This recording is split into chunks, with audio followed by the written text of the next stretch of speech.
जय स्वामीनारायण तमाम वाला हरिभक्तों ने आप सौનું ફરી એકવાર સ્વાગત છે અમારી યુટ્યુબ ચેનલ સત્સંગ સભાની અંદર। અને આજે આપણે ફરીવાર જનમંગલ સ્વામીનું જીવનમાં ખૂબ ઉપયોગી થાય એવું પ્રવચન લઈને આવ્યા છીએ। આજના આ પ્રવચનની અંદર આપણે સ્વામી પાસેથી સાંભળીશું કે માણસે પોતાના જે પ્રશ્નો છે, જીવનના જે દરેક પ્રશ્નો છે એનું કાયમી સમાધાન કઈ રીતે લાવી શકે, કે જીવનમાં જે પ્રશ્નો એવા હોય છે કે જે માનસિક રીતે અને ક્યાંક ને ક્યાંક માણસને ખૂબ પીડાદાયક હોય છે, તો એ પ્રશ્નનું કાયમી સમાધાન કઈ રીતે લાવી શકાય, કે માણસ કઈ રીતે જીવનમાં જો થોડો ઘણો ફેરફાર કરી શકે તો એને રોજિંદી જીવનમાં જે સમસ્યા થાય છે એનું કાયમી સમાધાન લાવી શકાય અને માનસિક રીતે એ શાંત રહી શકે, સ્વસ્થ રહી શકે, એના વિશે આજે આપણે વિસ્તૃતથી આ પ્રવચન અંદર સાંભળીશું। તો વિડીયો સંપૂર્ણ જોજો। વિડીયો ગમે તો વિડીયો લાઇક કરજો, ચેનલને સબસ્ક્રાઇબ કરજો, નીચે જય સ્વામિનારાયણ કમેન્ટ અવશ્યથી કરજો। તો આવો માણીએ અને શીખીએ કે આપણે જે જીવનના જે પ્રશ્નો છે એનું કાયમી સમાધાન કઈ રીતે લાવવું। હાસ્ય, મનોરંજન અને જોક્સથી ખૂબ ભરપૂર પ્રવચન આજનું રહેવાનું છે, તો વિડીયો સંપૂર્ણ જોજો। તો આવો માણીએ પૂજ્ય જનમંગલ સ્વામીનું આજનું આ પ્રવચન। જય એમને હાર પહેરાવા આવ્યા, ઘણા બધા ધર્મના સંતોને બોલાવ્યા હતા। મેં એમને વાત કરી કે તમારી તબિયત સારી રહે એવી પ્રાર્થના એમ કરી છે ઠાકોરજીને, કારણ કે એને કોઈ દીકરો નથી, દીકરી છે। એની ઉંમર થોડીક થઈ હતી, 60-65 વર્ષની। મને કે તબિયત જેવી રહે એવી, અંદર હોળી હળગે છે ને એ શાંતિ થાય એવું કરો। કેટલા પૈસા છે જીવનમાં, પણ એ પૈસો કઈ હોળી નહીં ઠારે। શાંતિ પમાડે તેને સંત કહીએ હાય, એના દાસના દાસ થઈને રહીએ। બળતો જળતો હાથમાં સંત સરોવર જાય, સત્સંગ રૂપી લહેરમાં તરત ટાઢો થાય। આ જીવ છે ને એ દોડ દોડ કરે છે ને થાકતો જ નથી, એને આનંદ અને શાંતિ કશાયમાં મળતી નથી। એટલે મહાન પુરુષો આપણને કયો રસ્તો બતાવે છે? ધર્મનો રસ્તો બતાવે છે। આજે આપણે કથા સાંભળવાના છે, જીવન જીવવાની કળા પહેલા તો આપણા પરિવારમાં રહેતા શીખીની મોટી કળા છે। તમને નૃત્ય કરતા નહીં આવડે ને તો ચાલશે, કે દોકડ વગાડતા કે ગાતા નહીં આવડે, કે પ્રવચન કરતા નહીં આવડે, પણ જીવન જીવતા તો શીખવું જ પડશે। દીકરા દીકરીઓ ડોક્ટર થયા કે એન્જિનિયર થયા, પણ જીવન જીવતા ન પણ આવડે। એક મોટું સિટી છે, એમાં એક શૈલેષભાઈ કરીને રહે છે। ગામડામાંથી શહેરમાં રહેવા આવ્યા, પરિવાર સાથે આવ્યા, એની પત્ની ને એની દીકરી 3 જણા આવ્યા। 2 સર્વિસ કરે, રાતની કરે 1 વાગ્યા સુધી અને દિવસે પણ કરે, કારણ કે ભાડે રહે, આપણા સત્સંગીના ઘરમાં જ ભાડે રહેતા। પણ સોસાયટીના બૈરાઓ બહેનો લોકોએ વાતો કરી એની પત્નીને કે તારો પતિ રાત્રે 1 વાગે 1:30 વાગે આવે છે, જોજે તું। શહેરમાં આવે ને રંગરેલા થઈ જાય, ક્યાંય ભટકતા હોય, બહુ હાંચવું શહેરમાં તો, જો આ ઝેર નાખ્યું। એની પત્નીને એના પતિમાં શંકા શરૂ થઈ ગઈ, એમાંથી ઘરમાં ઝઘડા શરૂ થઈ ગયા કે તમે મને દગો કર્યો છો ને તમે બીજે ભટકો છો, રાત્રે છે ને નોકરી હોય, 1:30 વાગે આવો છો તમે। બેન થોડા અભણ સમજી ના છે કે એના પતિને, અને એના પતિ ઉપર શંકા કરી લે, એના પતિએ ધોલ મારી બે। એની પત્ની બાથરૂમમાં જઈ અને એસિડ પીવા તૈયાર થઈ, એસિડનો બાટલો હતો, બાણ અને લાત મારીને તોડી નાખ્યું। ના ભાઈ બાટલો, સોરી એસિડ નહીં, એ તો બીજાનો ઘરે કેરોસન છાંટ્યું શરીર ઉપર, અને માચીસમાંથી દિશવાળી કાઢી। આ ભાઈ 1 સેકન્ડ મોડા જો પડ્યા હોત પૂરું થઈ જાત એનું, અને હાથમાંથી એને માચીસ પડાવી દીધી। અને આ ભાઈ દુઃખી એટલા બધા થઈ ગયા કે હું જીવન સારું જીવું છું, મારા પરિવાર માટે સર્વિસ કરું છું, તો મારા માટે આવી શંકા કરે। એની દીકરીને આવું બધું કહી દીધું કે તારા પપ્પા છે આવા છે। હવે એ ભાઈ આપણા મકાન માલિક જે રહેતા સત્સંગી, એને ત્યાં ઘર સભા થાય, રોજ સત્સંગ થાય જમ્યા પછી। આ ભાઈ ત્યાં બેસવા ગયા અને કીધું કે મને જીવનમાં કોઈ રસ રહ્યો નથી, એને રડી પડ્યા, થાકી ગયો છું સંસારથી। હવે કે શું થયું? કે મારા પરિવારમાં જ આવું થાય છે, હું આ લોકો માટે કેટલી મહેનત કરું, મારા માટે આવું વિચારે છે। એને કીધું કે તું કાંઈ ના કરે, મંદિરે આવી શાંતિ રાખ, ભગવાન તને સુખી કરશે। રવિવારની સભામાં લઈ ગયા, સંતોને આશીર્વાદ અપાવ્યા, સંતો એને પૂજા આપી અને કીધું કે તમે રોજ સવારે પૂજા કરજો ને ઘર સભા કરજો। આ ભાઈ હવારમાં પૂજા ખોલીને બેસે ને એની પત્ની બારીમાંથી જોવે, એની દીકરી પણ, અને વિચારે કે આને ભગવાનને શું સંબંધ છે, આનો ચારિત્રના ઠેકાણા નથી, હું માળા ફેરવતા છે. આ ભાઈ છે ને દુઃખી માણસ હતા, મન લગાવીને પૂજા કરતા હતા. પનતદાડા પૂજા કરી, એની પત્નીને થયું કે માણસ સાચો છે. ધીરે ધીરે ધીરે ધીરે એના પત્નીમાંથી બધું ભૂસાઈ ગયું. આના માટે આજે આખું પરિવાર કાર્યકર છે આપણા, અને વ્યવસ્થિત સત્સંગ કરે છે. જો સત્સંગ ના હોત તો એ કુટુંબ તૂટી ગયું હોત. આવા લાખો કુટુંબો સમાજમાં તૂટે છે. આપણે અહીંયા પારણી બિહારી ખાલી મનોરંજન નથી, આપણા જીવનની અંદર સારા ગુણ મેળવવાના છે, પરિવારને સુખી કરવાનો છે. તમે લોકો સર્વિસ કરવા 10-10 મહિના બહાર જાઓ છો જોખમ લઈને, પરિવાર માટે કરો છો, તો પરિવારને ધર્મના સંસ્કારો કેવી રીતે આપવા એકાબીજાને સમજવાની કોશિશ કરવી. ઘરમાં ઝુમ્મર લાવ્યા હો અને બોક્સમાંથી ખોલે અને તમારો દીકરો ઉપર લટકાડવા ટેબલ ઉપર ચડે ને હાથમાંથી પડી જાય તો શું થાય? એ વખતે ટાંકી ફાટે આપણી ન ફાટે? તમારી પત્ની લબડાવા ઉઠી હોય કે હાલો છોકરો ભાઈ નાનો છે તો પત્નીથી પડી જાય તો શું થાય? છોકરાને તો બિચારાને લઈ જ નાખે જો તૂટ્યું હોય તો. આંધળો છો, ભાન પડે નહીં, ઉતાવળી છો, મફત આવે છે, 10,000 રૂપિયા ખર્ચા છે. પત્નીથી પડે તો એટલું બધું તો બોલાય નહીં કઈ બહુ, પણ થોડુંક તો કે ધ્યાન રાખવું જોઈએ ને આમ તેમ. અને ભાઈથી પડ્યું હોય તો પોતાથી હું બોલે? મને આમ તો બહુ ગમતું જ નહોતું, સારું છું, કઈ બીજું નવું સરસ હતું એ લઈ આવશું. જો માણસ પોતા માટે કેટલી લાગણીને એ પોઝિટિવ લે છે. ભૂલો છે ને એ દરેકની થવાની. એક છોકરી સાસરે ગઈ અને એની સાસુ છે ને એને સલાહ આપ્યા કરે, આ તમે બધા સંસારી માણસો એટલી મોટી સંખ્યામાં બેઠા છો ને, બધાને લાગુ પડે છે આ નાનું મોટું, અને આજે લાગુ નહીં પડતું હોય ને તો 6 મહિને 5 વર્ષે પડશે પાછું.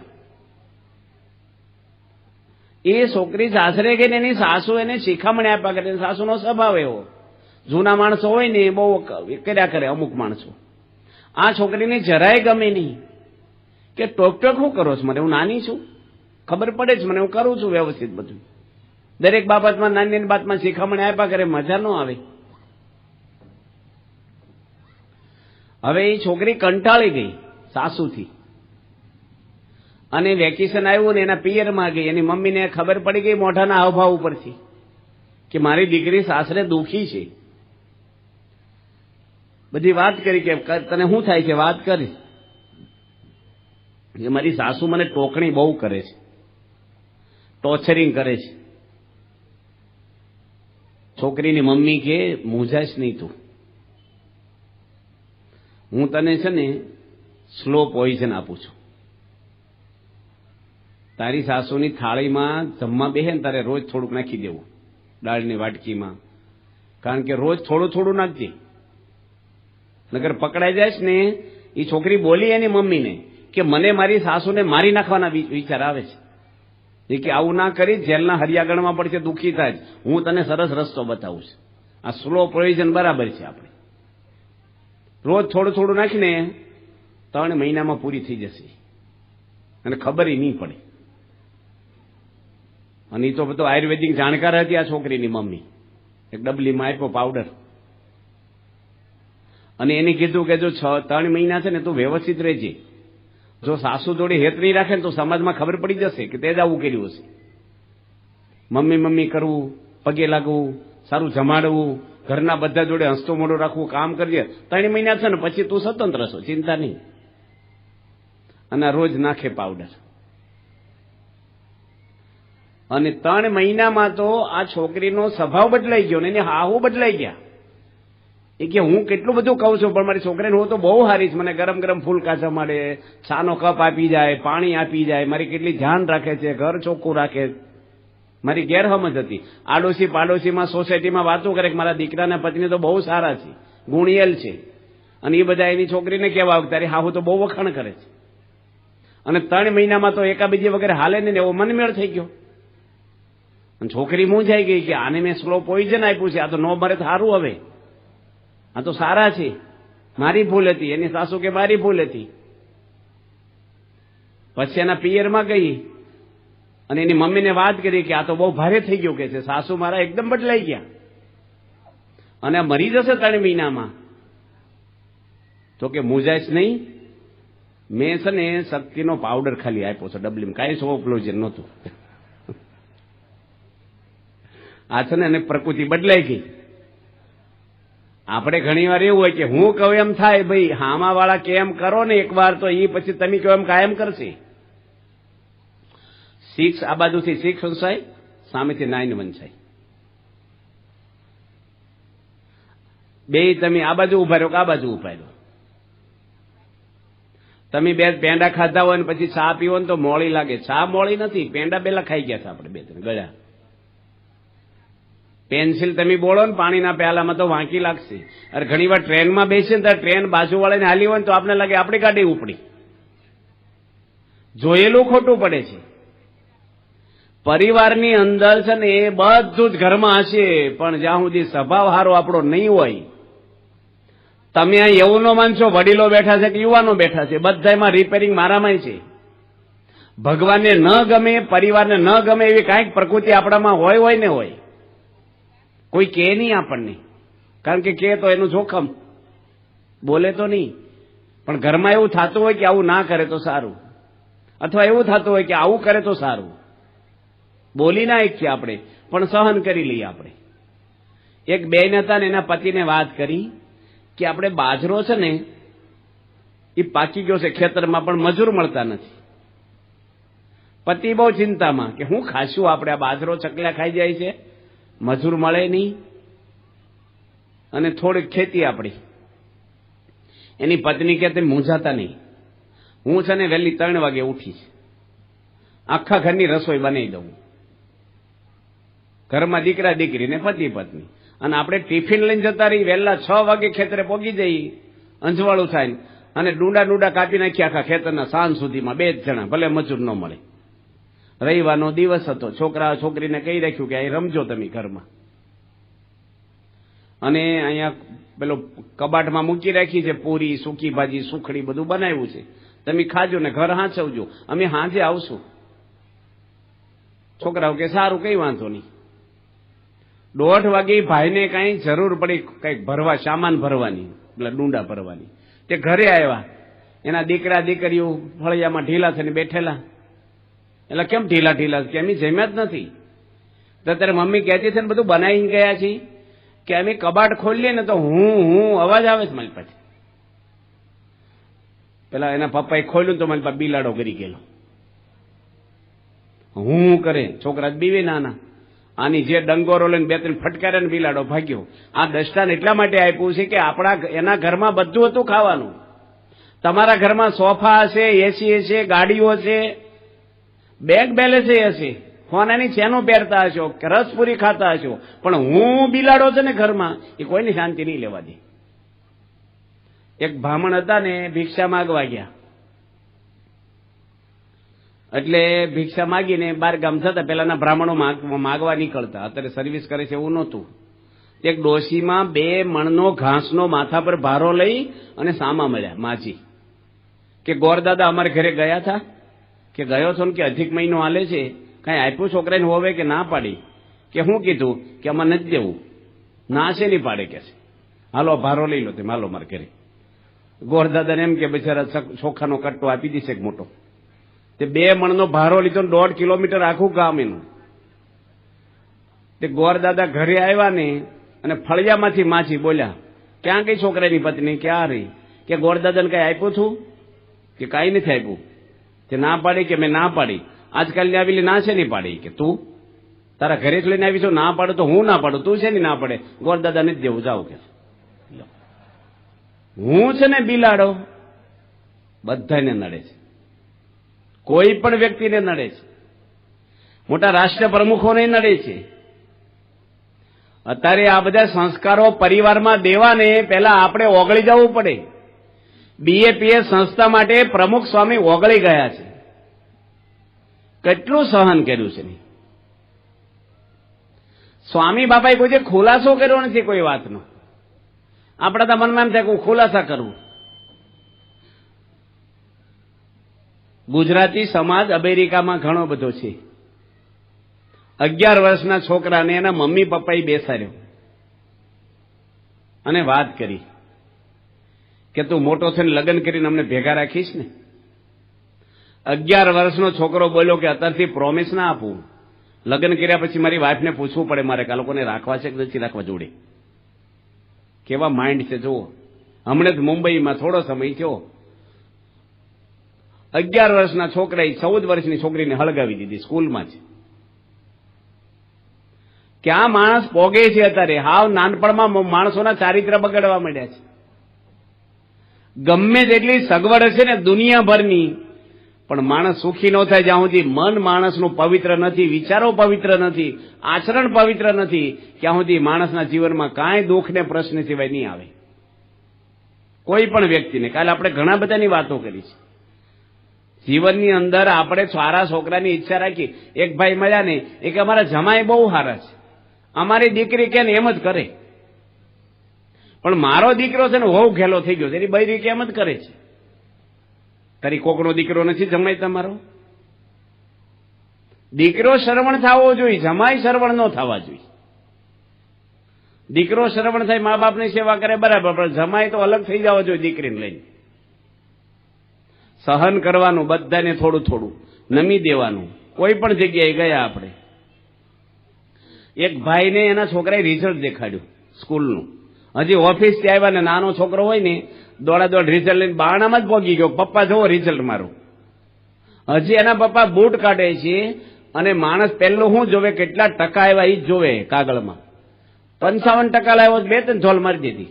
છોકરો કે પપ્પા તમારું જૂનું કબાટમાંથી કાઢ્યું, મારું 85% વાળું અંદર મૂકી રાખ્યું છે. તમારે લાવવા છે ને 85, કોની હામ દીધા? માણસ જો એનું જૂનું છોકરો હાલો હોશિયાર. આપણે ઘણી વાર હોય મારો દીકરો ડોક્ટર થવો જોઈએ, પણ તમને કોની ના પાડી? હવના બિચારાને કેપેસિટી પ્રમાણે મહેનત કરતા હોય, પણ આપણી અપેક્ષા બહુ જ હોય છે. એક સ્ત્રી હતી ને એ જતી રહી એના પિયરમાં. ઝઘડો છો તમે બેઠા, તમે તમારા ઘરમાં ઝઘડો નથી એવું માનતા નહીં. હો છે જ બધાના ઘરમાં એટલો બધો ઝઘડો નથી, પોલીસ આવે પણ થાય છે કે નહીં ખખડાટ. વાસણ ભેગા રહે ને ખખડે, પણ એવા નો ખખડા ભંગારમાં જતા રહે. આવ થોડુંક થાય એનો કાંઈ વાંધો નહીં. ઘણા શું કે નવા લગ્ન કરે ને મીઠો ઝઘડો જોઈ થોડો, પણ મીઠામાં જે કડવો થઈ જશે કાલે કાંઈક નું કાંઈ ખખડાટ હાલ્યા જ કરે. તે એક ભાઈ એની પત્નીને કંઈક પ્રશ્ન લઠ્ઠો પડ્યો ને તે પિયરમાં જતી રહી. 6 મહિના થયા. એની પત્નીની ઈચ્છા હતી કે આપણે જઈએ બોલાવે તો, એના પતિને વરાપ આવી છે કે આવી જાય તો સારું, એકલા જેવું લાગે છે કે વચ્ચે કોઈક પડ્યું તમારી જેવા ડાયા માણસ, અને સમાધાન કરી દીધું કે લઈ જાઓ ભાઈ. 4 વ્હીલ ગાડી લઈને ભાઈ લેવા ગયા. એની પત્ની બેગ મૂકી દીધી ગાડીમાં કપડાની, બાણ ખોલીને બેસવા ગઈ ને પેલો હું બોલ્યો આવવું પડ્યું ને કે બોલીને બગાડ્યું મારા વાલે. પેલી ઉતરી ગઈ કે નથી આવું, તું આવો ના આવો છો, હજી સ્વભાવ તારો સુધર્યો નથી, હવે આવજે કોરેટે જા. હું બોલવાની જરૂર હતી, આવવું પડ્યું એમ. પણ માણસથી રહેવાય નહીં. આ બધું અહમ છે ને માણસને, ભલભલાને નડે છે દરેકને. સંસ્કારો છે ને એ પૈસા તોલ્ય ન આવે. તમારા ઘરમાં પૈસા હોય, તમારે આગળ 2 કરોડ રૂપિયા છે અને આમની આગળ 25 લાખ રૂપિયા છે. 25 લાખ વાળાનો પરિવાર ધર્મ વાળો છે, ધર્મ છે ત્યાં સંપ છે. 2 કરોડ તમારી આગળ છે પણ ઘરમાં ધર્મના સંસ્કાર નથી, એટલે સંપનો અભાવ છે.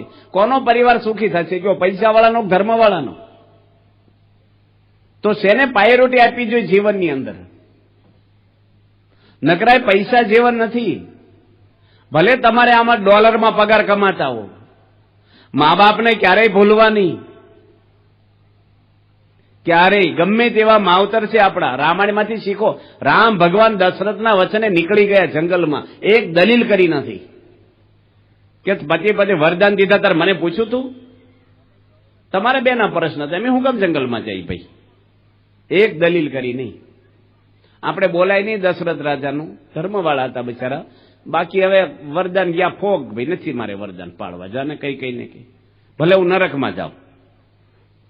3 રાણીઓ હતી, એક ગઈ તો ગઈ, રામ હું કામ જંગલમાં જાય? તો દશરથ બિચારા ધર્મવાળાને વળી ગયા કે પેલા રામ ભગવાન, સીતા માતા, લક્ષ્મણજી નિર્દોષ યુવાન પત્નીઓ છે, ઘરમાં મેરેજ કરીને આવ્યા જ છે, 14 વર્ષ સુધી જંગલમાં કેવી રીતે નાવું, શિયાળામાં કોણને બ્લેન્કેટ ઓઢાડતું છે, કેવા દુઃખો બેઠા છે.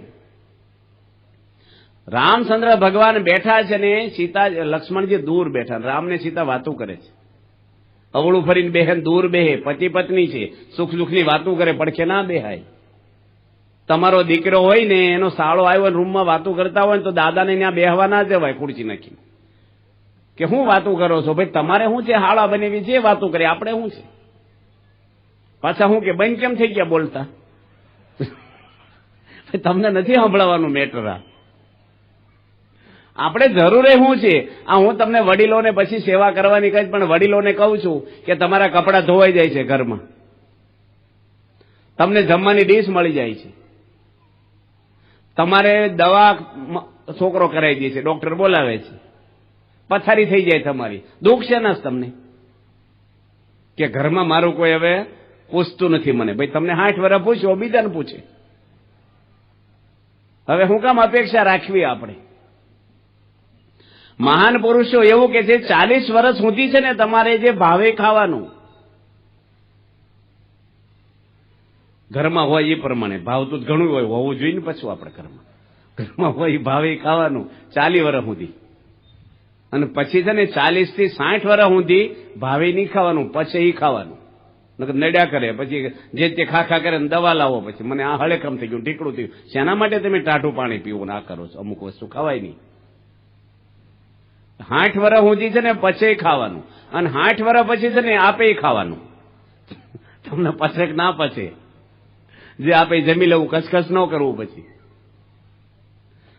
બહુ જમ્યા ઘણા ટાઈમથી, ઘણા તો અત્યારે ઉઘડતી સિઝન હોય ને કેરીઓની, મોંઘી હોય. હવે તો થોડીક માર્કેટમાં આવી ગઈ, પણ શરૂઆતમાં મોંઘી હોય.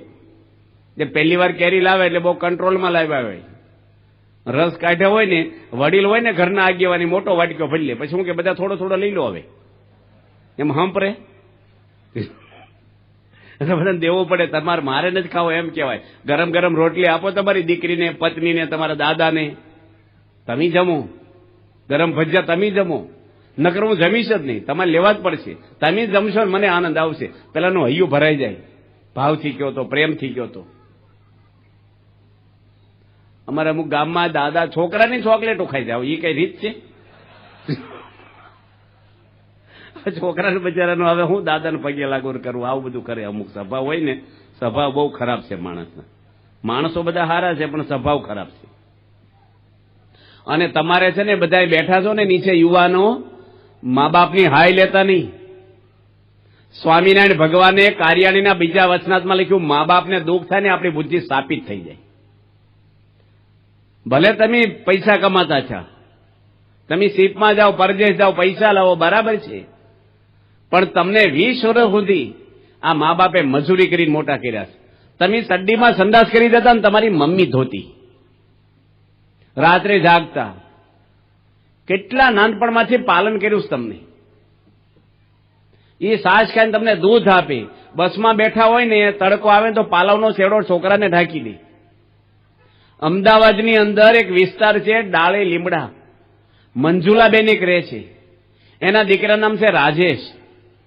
એ બેન કાગળિયા વીણે છે. હું તમને સરનામા હાથે કહું છું, કાગળિયા વીણે બજારમાં. એના દીકરાને ડોક્ટર બનાવ્યો, જામનગરમાં ડોક્ટરનો ભણે છોકરો. MBBS તો થઈ ગયો, MD કરે છે. 5 ઘરે કપડા ધોવા જાય, વાસણ ઉટકવા, અને બાકીના સમયમાં બજારમાં કાગળિયા વીણે છે. અને બધા ડોક્ટરનું હાઈફાઈ ભણતા હોય, સારા ઘરના એની જોડે ભણે. છોકરાને મોબાઈલ નહીં, કારણ કે એની મમ્મી મજૂરી કરે છે, ભીખ માગે છે. એની મમ્મી બીજા 2 ઘર લીધા એની વાસણ ઉટકવાના, કે હું રાત્રે ગમે વહેલા ઉઠીને બધું કરીશ, પણ તું મોબાઈલ વગરનો તને ઓછું આવે. કેટલું છોકરા માટે એની માને લાગણી છે. એ છોકરો પરણીને ધક્કો મારી દે તો મમ્મીને સહન કરે કુદરત. પૈસા છે એનો અર્થ એવો નથી કે મા બાપને ભાજી મૂળા ગણવાના છે.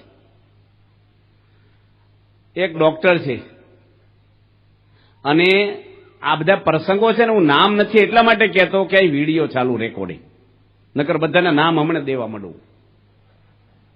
પણ નામ ના દેવાય, કારણ કે એને ઘરે આ વિડીયો પોગે ને તો એને દુઃખ થાય પાછું કે જાહેરમાં અમારું કીધું પણ તમે કર્યું હું કામ આવું હતા. એ ડોક્ટર છે ને આર્કિટેક્ટ છોકરી થયેલી એની જોડે લગ્ન કર્યા. છોકરીના પપ્પા ડોક્ટર પાછા, એના ઘરે હું જન્મી આવ્યો છું. છોકરી આર્કિટેક્ટ થઈ છે અને આ ડોક્ટરે લગ્ન કર્યા. હવે જે જગ્યાએ છોકરી રહેતી હતી એના પપ્પા, ત્યાં ડોક્ટરે હોસ્પિટલ કરી હાહરાના સિટીમાં. અને થોડા સમય પછી ડોક્ટરના પિતા ધામમાં ગયા, એકના એક દીકરા. હવે એના મધર ક્યાં રહે, એટલે છોકરા ભેગા રહેવા આવ્યા, કારણ કે ઉંમર થઈ નહીં, એકલા બિચારા હાજા માંદા કોણ કામ કરે એનું, એકના એક દીકરા ને ડોક્ટર. આ છોકરી આર્કિટેક્ટ થયેલી એની ડોક્ટરની પત્ની કે તારી મમ્મી આપણી ભેગા ન જોઈ. ડોક્ટર કે કઈ ગંદકી કરે છે ઘરમાં, તને સલાહ આપ્યા કરે છે, કઈ ખરાબ પ્રવૃત્તિ કરે છે? મારી માં છે. એ કે ના એવું કઈ નથી કરતી. મારી માં ક્યાં રહેવા જાય, અનાથ આશ્રયમાં મૂકી આવું, અત્યારે હું વૃદ્ધાશ્રયમાં મૂકી આવું. પેટે પાટા બાંધીને મને ભણાવ્યો છે, મોટો કર્યો છે, એની સેવા કરવી મારો ધર્મ છે. એ કઈ જે હોય આપણે બેને જ આપણી રીતે રહેવાનું. તમે નહીં માનો, એ ડોક્ટર 4 વ્હીલ ગાડીની ચાવી લેવાય ન રહ્યા અને બજારમાં નીકળ્યા ને ટેમ્પામાં બેસીને જતા રહ્યા. એનું શહેર હતું ને ત્યાં 10 જણને મોકલ્યા, 4 ખટેરા લઈ કે બધો સામાન મારો હોસ્પિટલમાં લઈ આવો. આજે કોર્ટમાં કેસના છૂટાછેડાનો આવી ગયેલો. હવે બીજે લગ્ન કરીને છોકરી જશે, એકલી રહેશે ને પતિ જોડે? અને તું 20 વર્ષ તારા ઘરમાં રહી છે, એકલી રહી છો? નથી તારા મા બાપ તારી જોડે? છોકરીના મા બાપ છે ને છોકરાના મા બાપ સમજવાના, અને છોકરાના મા બાપ છે એ દીકરી માની લે છોકરાની પત્ની મારા માવતર જ છે. હવે સીતાજી આ વલણ રાખેલું છે રામાયણમાં. કોઈ દે મા બાપને, હું એક ગામમાં જમવા ગયો, 2 જ મકાન, 2 રૂમ ખાલી ઓરડા, એકમાં છોકરો રહે, એકમાં એના માતા પિતા રહે, અલગ રસોડા હાલે. મને કે લાડુ બનાવો, અમે જાતે જ રસોઈ બનાવી, અમે લાડુ બનાવ્યા. મેં એને પૂછ્યું કે બાજુમાં કોણ રહેશે? કે મારા માતા પિતા રહે છે. મેં જમવાનું કીધું છે ને એને પાછું, કારણ કે એના ઘરે સીટી વાગી એટલે મને ખબર પડી કુકરની સીટી કેમ ને વાગે, રસોઈ તો અમે બનાવી છે બધાની. તરકે એની ચિંતા તમારે નહીં કરવાની કે છે. મેં થાળ ધરાવીને 2 લાડુ એને આપ્યા. તારા માતા પિતાને એક લાડુ આપ તું બિચારાને, તમે જમીન નીકળી જાઓ, એમ બધું ફોડી લેશું. હું ફોડી લેવાના છે ને કાંઈ દેવું નથી, આ ફોડી લેવાના, ભાઈ ફૂટી જશે. આ ધંધા ભારતમાં છે. ભારતની સંસ્કૃતિ શ્રવણની છે. કાવડ લઈને મા બાપને જાત્રા કરાવી છે. આ તો ઘરમાં શ્રવણના ફોટા રાખે ને બાપને દંડો દેખાડે. આ ધંધા કરવાના છે આપણે. હું નથી કહેતો તમે બધા કરો છો, પણ કરતા હોય તો બંધ થઈ જજો.